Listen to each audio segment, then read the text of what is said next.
G'day, Chris Pickett from Vee Two Australia here again. This is episode 2 of our Road to Glory Project 860. We're going to turn this absolute POS, and it is a POS, into a road burner. Now, come along for the ride. We're going to strip some of the bits off it. Let's get into it.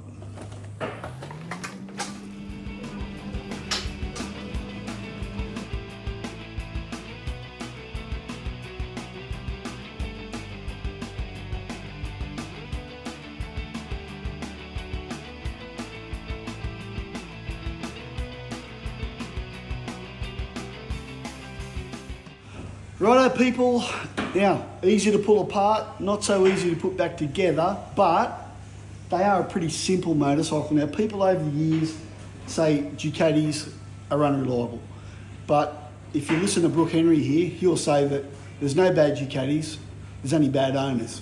Just like you don't have a bad dog, you have a bad owner. Now that could be right, but these bikes like this have just been mucked around with over their entire life, so no wonder they're POSs, you know. So if you look after these things and you treat them well and you maintain them, they are reliable. So don't be afraid to buy one. You can get most stuff for them, and they're a great fun classic bike, you know. So it's hot here at the moment. I'm sweating like there's no tomorrow. I'm done for today. G'day everyone out there in YouTube land. Last time we got it basically down to this stage. It was pretty hot. We're back. It's another day. We're going to get this down to just all the parts that are there, and just basically just down to the chassis and the wheels and everything separated. And I've got a rattle gun, so I'm going to get into it.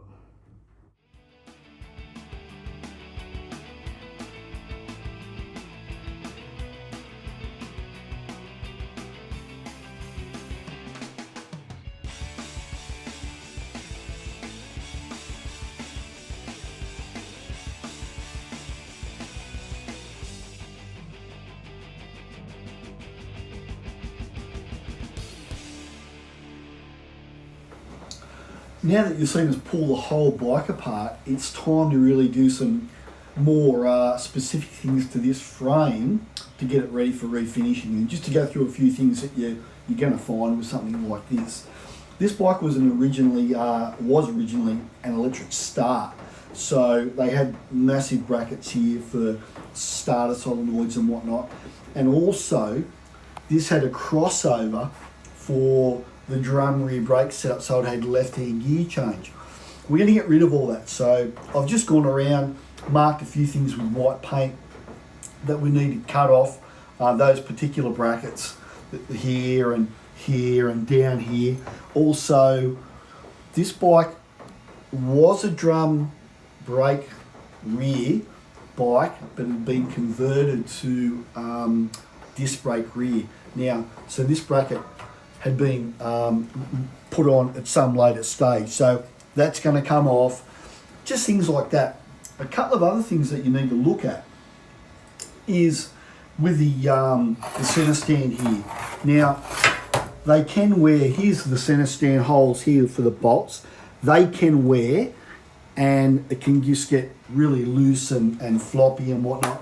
And the center stand themselves, they tend to wear the holes here, so you can weld them up and re-drill them right.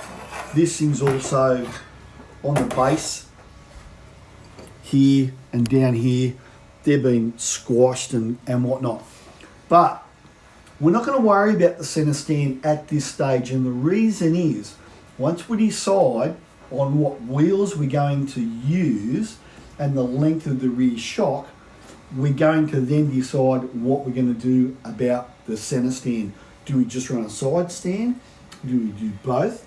But that'll dictate the height. The last thing you want really is for a center stand, when you put the bike on the center stand and the rear tyre is still touching the ground. No good. So that's one thing to look at, or we will be looking at. But we're going to cut these brackets off. This particular frame here, the center stand bolt holes here are okay. We're going to leave that alone. Now, when we look at here, this is the swing arm. Now, if you notice down in here, it's got a bush. Now, we may convert that to bearings, not sure, but we need to measure basically the sloppiness, or whatever you want to call it, the gap, to see how that swing arm pin, how much slop there is in the bronze bush. So, that looks to be okay, but we might change it yet, we're not sure. Now, this has been converted to disc brake rear with that little tab there that holds the bracket for the caliper. So we will be cutting that off. That originally, if it was drum brake, that was original drum brake set up for the stay that would hold the drum in place. Now, let's have a look at a few other things that we need to do to get this ready for refinishing. One thing we need to do really is get rid of the bearing outer races.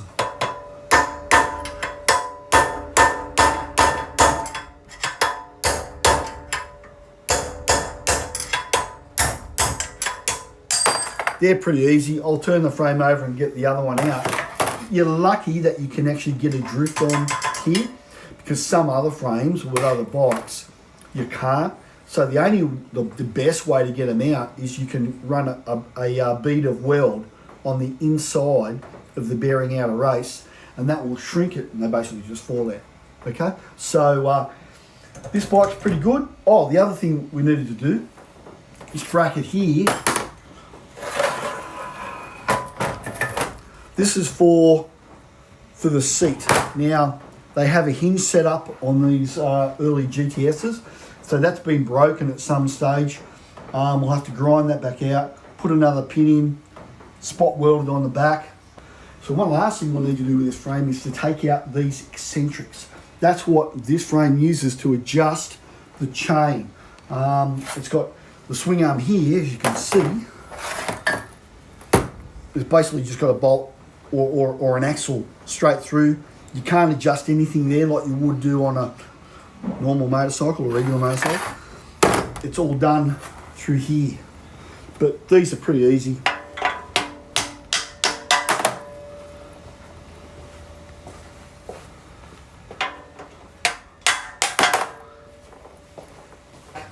And then that one will be ready to go.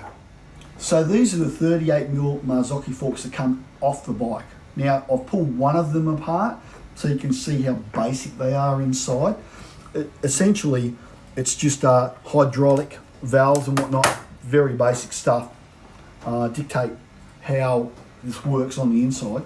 Now, they don't take very long to pull apart. We need to get these powder coated. We're going to do them in the textured finish that a lot of Ducatis had. These are the triple clamps. So we need to pull these apart. There's no bushes or anything inside these. And also, you look at the chrome fork legs. They've got rust spots on there that are a bit buggered, so you can get them re-chromed, but we're just going to buy brand new tubes. Really, the price difference is not much at all. So that's the way we're going to go with that. Now, I'll show you how you pull one of these forks apart.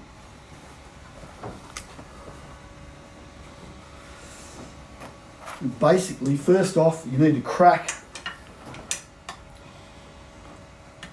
the Allen headed bolt at the bottom. I'll grab that there. But you won't be able to undo it like that. You need to use a rattle gun.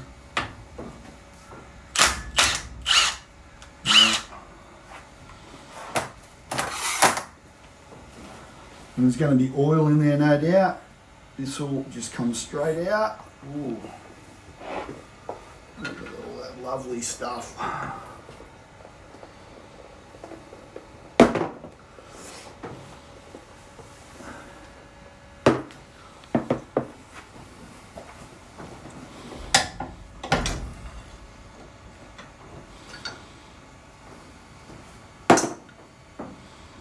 Really all that's left, these run two fork seals. Now you've got to be very careful getting them out because of this thin wall. If you just get in there with a screwdriver and try and lever them out, you can easily break these. the edge here if these fork seals are in there too tight. Right, there's that. Now we've got a bit of a special tool here that's been made up to hold the fork leg in the vise, okay? So you can pull it apart. And the reason with this is that if you had good fork legs, these are buggered as we talked about, they've got rust spots on them, pitted, we're going to replace them. But if you go start squeezing these fork legs in a vise, you can easily oval them and put them out of round, okay? So this is just a tool that's been made up here. It's an old fork leg. It's been machined, so that's flat. Now, you see here there's a damper rod, all that sort of stuff in here. So the only way to get all that out is really to undo this up here. Now that grips that so we can undo the fork cap.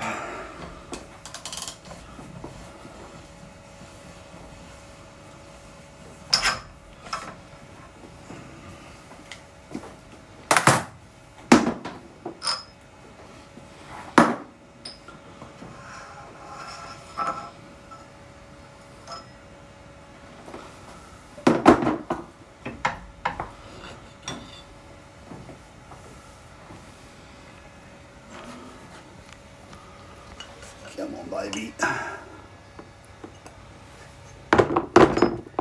There we go. Now, one last thing really here.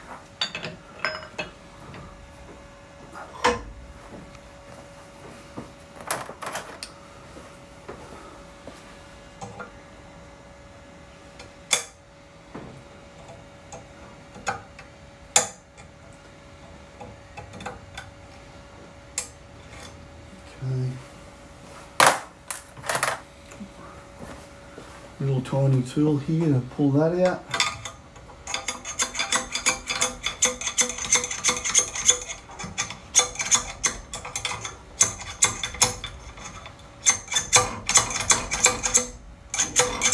Plain silly buggers that. Hey! Try not to do that.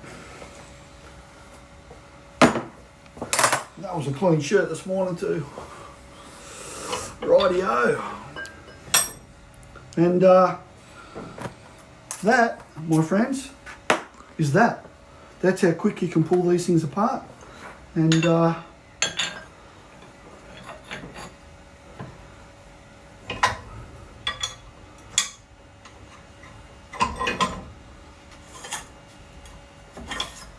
done.